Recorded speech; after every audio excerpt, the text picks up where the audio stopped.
Hello everyone and welcome back to Kirby Canvas Curse. See there, I used the American name for once. Didn't feel great. I'll stick with the British one next time.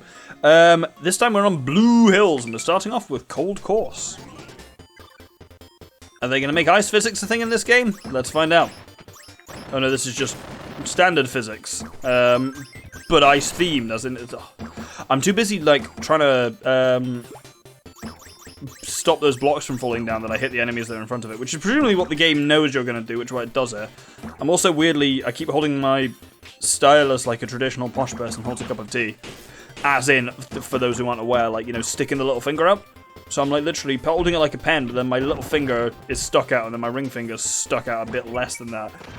Not only does it look fucking dumb, it also blocks much more of the screen than you specifically need to do. So it's that wonderful combination of look stupid, but at least it's also deeply ineffectual.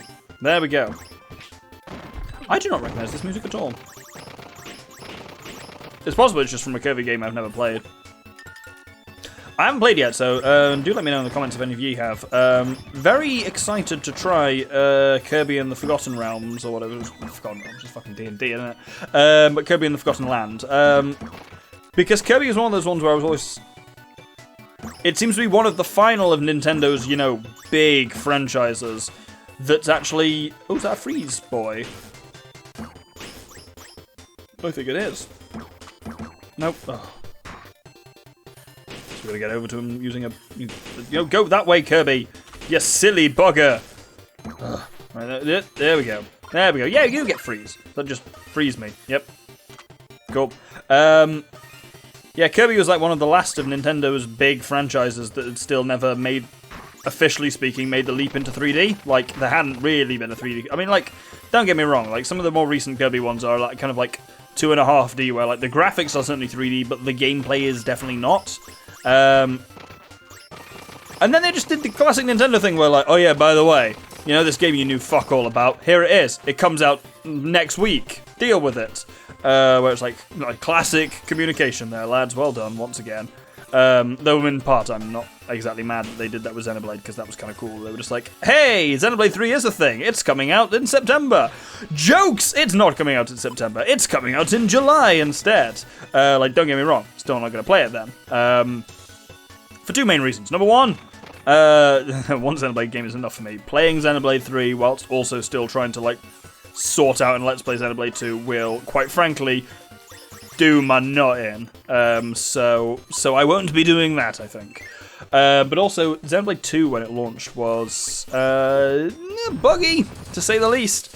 Definitely the 1.2 version of Xenoblade 2 is much just more playable, fewer glitches. It's a smoother experience. And it's nice to have some of the DLCs and whatnot. So I think like, Xenoblade is not yet the massive franchise that I have to really... Oh, hello, Pussycat. That I have to really genuinely worry about spoilers for. Like, I know the places to avoid, I know the people to mute on Twitter, but beyond that, it's not like it's everywhere. It's not like, you know, the latest Marvel film or whatnot, where it's like, you know, everyone will be talking about this, spoilers will kind of become memes, and you can't really avoid it, and you know, I have a fairly solid thing of at a certain point, it's on you. Like, we always used to have this at my old place where I used to work, where it was when Game of Thrones was still good, before it went deeply ass in the final things, where we basically said, you know, in the week following an episode airing, you gotta not be a dick. Like, if you've seen it, great, wait for other people to see it. But following a week after airing, it was kind of then on the person who hadn't caught up to make sure they catch up. Like, yes, like, obviously there are legitimate reasons to have missed watching something, especially when you're watching on a weekly thing, but, like, if you deeply care about spoilers, but are also, you know, waiting 7 days after a weekly show comes out to watch a thing, it is then kind of on you to, I feel, to either catch up or avoid spoilers. You can't really be expecting people to maintain that indefinitely.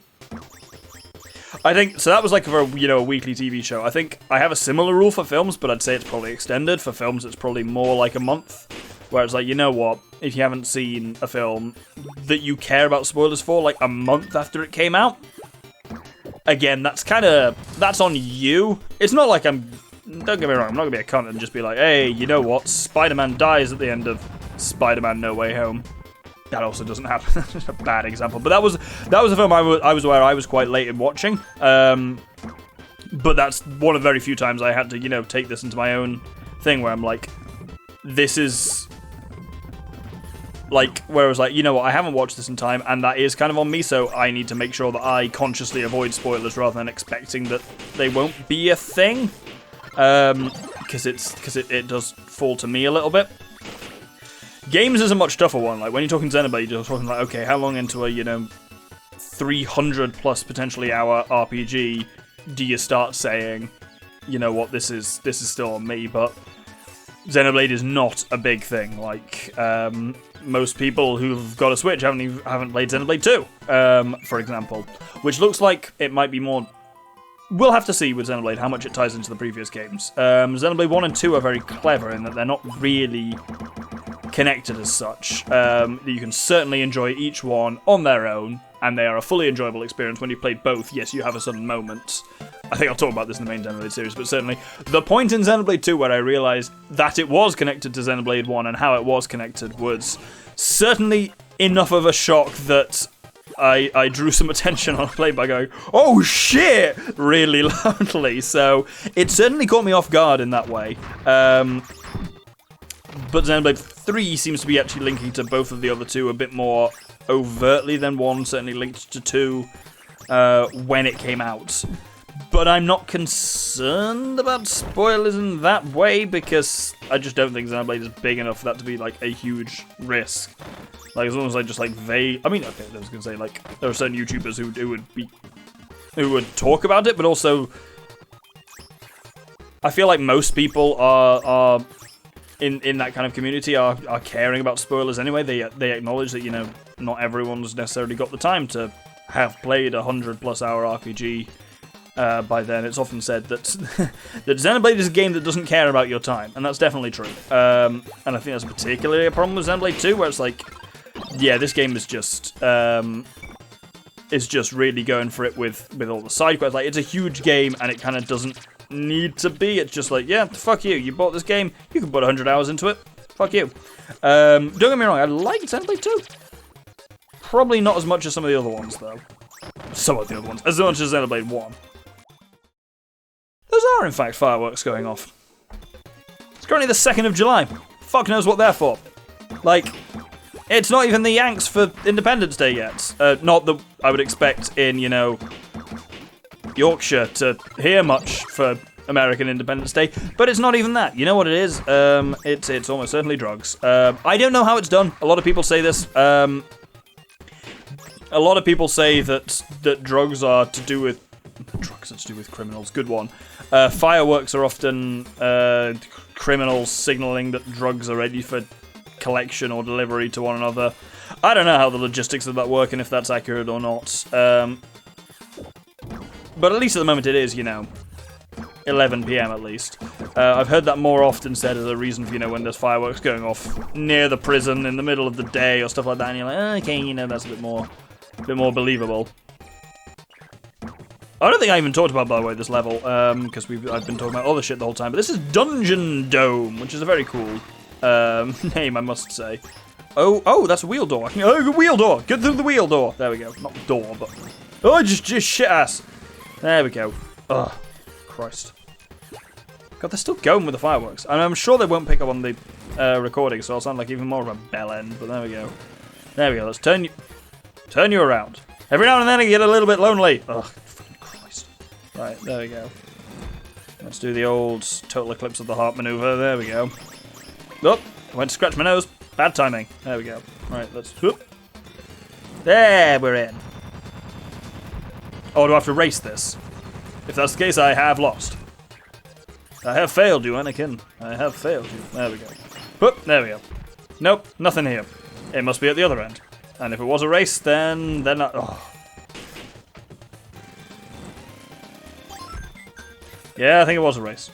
Which I have lost. My god, someone's going fucking nuts with the fireworks. And again, the less this appears on the recording, even more I'm going to sound like a cranky old bastard. But it's like, right. You know, those really sound like I'm home. They're in my garden. I'm going to check that someone hasn't, you know, broken into my garden and started setting off fireworks. That would be a really weird thing to do, but you never know. Wow. Having investigated. They're certainly not coming from my garden. But they are coming from pretty close by. They seem to be coming, confusingly enough, from a primary school, which is just across the road from me. And in some ways that makes sense. Like a primary school is traditionally where you'd often have, you know, like formal firework displays and whatnot. Except for it's the 2nd of July. Maybe they're celebrating the end of SGDQ 2022. Seems unlikely, but you know, the option is there. I guess this is the way I actually need to go. Clearly there's a lot of like race stuff that I've missed. This is almost a remix of but it's not quite. Ow. Okay. Clearly I think that was part of the race that I was supposed to get there sooner. And I did not. A lot of stuff that's just ending in solid barriers here. Oh. Oh, really? I kill all the enemies when I've got no paint? That seems like some bullshit. Oh, I've got to position myself here and stun the bastards. That's actually kind of cool. In some ways, like, don't get me wrong, I'm really glad that our Kirby and the Amazing Mirror series did really well.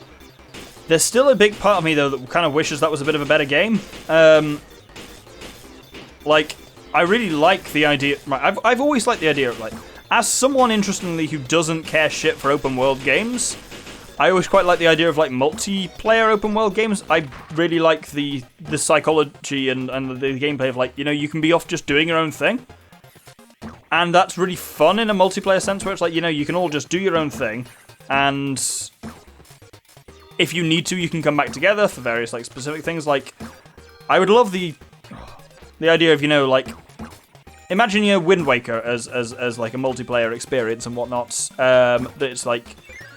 You all go off, you explore the Great Sea at your own rate, and then if you need to, you know, do a dungeon or a boss and like that, at that point you reunite, and I think that's really cool. But no games, it's a pretty rare thing in Nintendo games. Obviously you see it in, you know, No Man's Sky and that kind of thing, but like the kind of, and your more RPG-like stuff, but I think a lot of like Mario or Zelda or Kirby, there's a lot of kind of potential interest to be had there. That Nintendo never really tapped into, and when they did was basically in just like the early 2000s. See Four Swords, see Kirby and the Amazing Mirror, and it's just I was sad when playing back to realize that number one, we really thought our setup was having problems with Kirby and the Amazing Mirror. No, turns out just those games can't really handle their own multiplayer mode and rarely get above 10 frames a second. Under normal conditions, our setup was absolutely fine. It was just we were playing a game that was bollocks in a lot of ways. And like, don't get me wrong, yeah, I'm really glad it did well. And frankly, a lot of our games that are like, you know, multiplayer that people may not have played seem to do quite well. Like, you know, Four Swords did well, Sonic did well, ooh, Kirby did well, like that kind of thing. Well, that won't have gone up yet. Nightfire, I think, goes up on... Oh, no. Wait, this is what world are we on here? We're on world 5.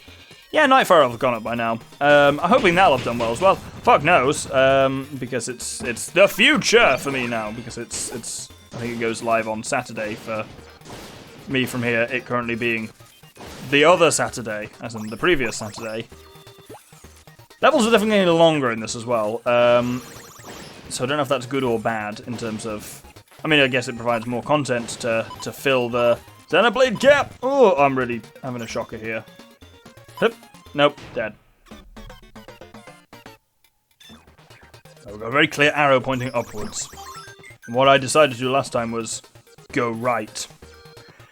I feel like the game is, in no uncertain terms, actively discouraging that. And the fact it gives me a checkpoint right away here is a certain kind of discouraging, shall we say, but let's head up. Oh, weird fish man can get back in there. Quotoa or whatever he is. Oop! Ah, fish!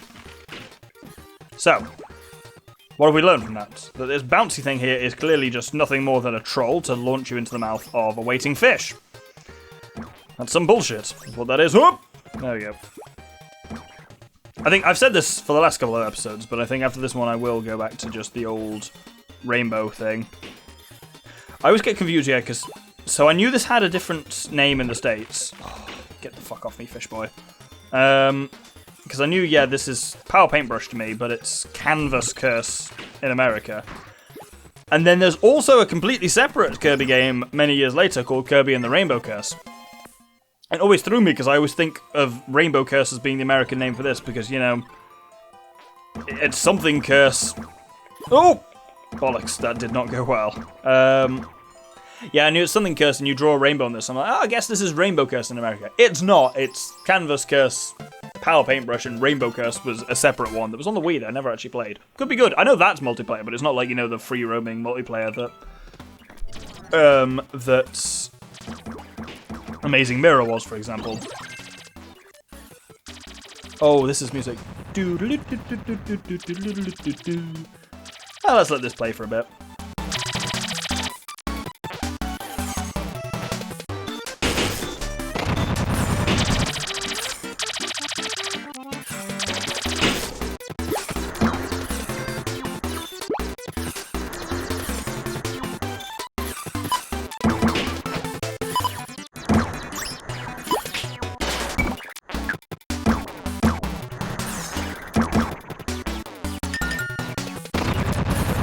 There's some actual absolute bangers hidden in the Kirby soundtracks. Really, you're going to show me a star path, but you're not even going to let me get it. But killed me! You've killed me! Ugh. This is weird. This launched into the wind thing because I'm just not behaving how I expected. Absolutely not getting in a soap bubble there. That seems like a recipe for... Right, let's see what Tornado actually does. So in the normal games, you kind of charge this up and you go flying a bit depending on how much you charge it up. Yeah, it seems to be the same business. But I guess I just tap myself repeatedly to do it. Yeah, that's kind of cool. Because yeah, it gave me very briefly at the end of the level here, and then maybe Tornado directly into the fucking end of level thing. You know what's been missing in this for a Kirby game?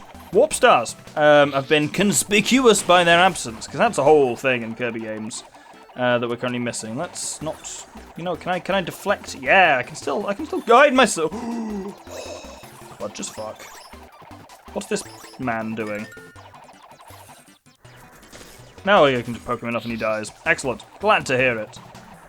Right, let's head up there. That seems like that's going to be important. I guess, yeah, that's the other weird thing as well. Is this has got to be a rare instance in the Kirbyverse when Kirby can neither fly nor inhale. Like, obviously he can functionally fly because you can kind of direct him upwards almost indefinitely using drawing. Ah, Christ. Well, there we go. These guys can be burning, don't they? Let's get a burning sensation from this guy. There we go. That might make killing these little bastards up ahead more easy as well. Let's go to that. And burning! Yeah, that does work wisely. Oh. Okay, burning makes me invincible. Doesn't even make me invincible to them. That's the complete... Oh my god, he did 2 hearts of damage to me? What a bellend. Well, let's head up there then, at least didn't get... Oh, hoodly boogly! There we go. Fine, we're fine. Panic averted. Well, not panic averted, but panic was justified. Oh, Christ. I'm very low on ink as well. Come on, juice me up. There we go. Juice me up, Scotty. You know when you instantly wish you hadn't said something? Yeah, that applies to a good 20% of things that I say. It's giving me a Tornado Man here, which I feel like that's intentional, so let's go. Yeah, this is working relatively well. And I guess I'm kind of immune to stuff while this is on. Unsinkable, some might call me. Unfortunately, yeah, the directionality of it is not so easy to control. And you know what? I think it's taken literally this long for me to realise there's a map on the bottom screen. I don't think I'd ever noticed that. I don't think it's also at all that useful, which is presumably why I haven't noticed it, because I certainly haven't needed to notice it up until this point. Oh, you're going to drop a bastard on me. Oh, and again! A lot of bastard gates here. Come on, there we go. Nope, I said there we go, despite having made absolutely no probe towards the thing. Need to stop with the probe. It's getting to the point where people recognize my speech now by the fucking stupid shortenings I use, like, you know, Progue, a good pair of trow. This guy's acting real jube. That's short for dubious. It's getting pretty rough. Right, okay, let's get me ready then. Drop and shoot! Missed. Well, there we go. I also can't get through. Oh, yeah, it's become still here and functional. There we go. Spoink. I guess I missed something cool up there. Probably a medal. Oh, no, just a blue switch palace thing. Have I just completely missed something on them? Are they switches with each level? Are they overall things that I'll be getting later in the game? I haven't seen anything on any of them at all, ever. So I wonder if we'll ever know. Maybe we won't. I do always like that jingle as well. That's the one-up Kirby jingle is up there with any jingle in Mario for immediate recognizability. This has also been both a very big level and a very big world. I'm guessing these worlds are getting more complicated as we go on. Certainly the earlier worlds are probably significantly easier because it's a game, they're all like that. He says that just as he reaches the end. Gotta figure out which boss we're gonna fight in this one. I guess we want to go... Oh, right, so they only have a maximum of 2 levels. So wait, we're on 5 here. And we'll say... Oh, yeah. Are there only 7 in this? I thought there were 8. Well, let's fight... Do I want to save Krakow for the end of a longer thing? Fuck it, yeah, let's fight DDD. What do you say about DDD? Race DDD to the finish. Use the generator to go up and down. Get food to make the card dash. Get 2 pieces to do a super dash. Generators are invincible. Smash. Food is the key. Fuck it, let's try DDD. It's a shame that the remix of this music isn't good.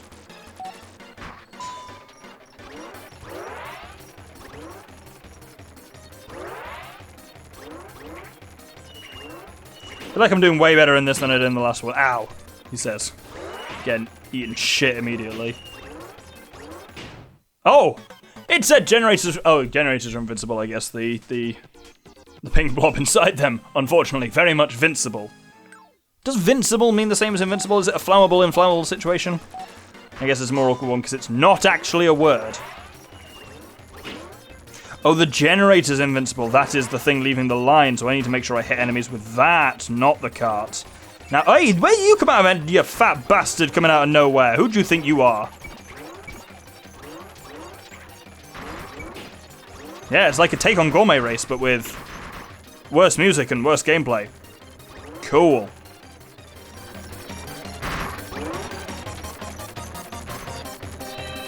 Even this cool breakdown bit isn't good in this bit of music. That's a bit of a shame. Missed opportunity is what it is. Did I beat him? Oh no, God, we've still got another bit to go. Bloody hell. God, it's the gift that keeps on giving, innit? There we go. He was miles behind us there. I guess that was easy? I don't know. I don't know how to feel about that. Oh, there's a thing on the top screen that will have shown how we were doing, so maybe you had a much better view than either of that. Either way, let's see if we can unlock anything with medals. Well, Ultramarine Zone will be next time. Is that like Ultramarine? Is that what they're going for? Not their best punsmanship, I'll be honest. Didn't get any medals in that at all, so we'll never know. We'll switch back to the old rainbow track for the next one, and I hope you'll join me next time for the Ultramarine Zone. Thank you very much, and good day.